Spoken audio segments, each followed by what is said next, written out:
কক্সবাজারের টেকনাফের পাহাড় কেন্দ্রিক সশস্ত্র সন্ত্রাসীরা আরও ৯ জনকে অপহরণ করে নিয়ে গেছে। এ নিয়ে ২৪ ঘন্টার ব্যবধানে ২৭ জন অপহৃত হলেন।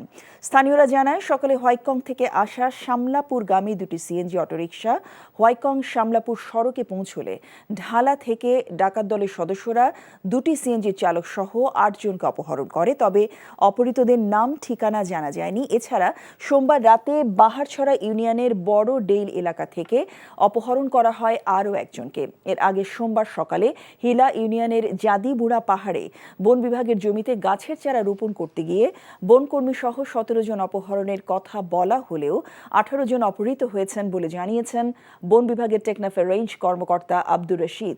এই ১৮ জনকে ছেড়ে দিতে পরিবারের কাছে ১৮ লাখ টাকা মুক্তিপণ দাবি করা হয়েছে।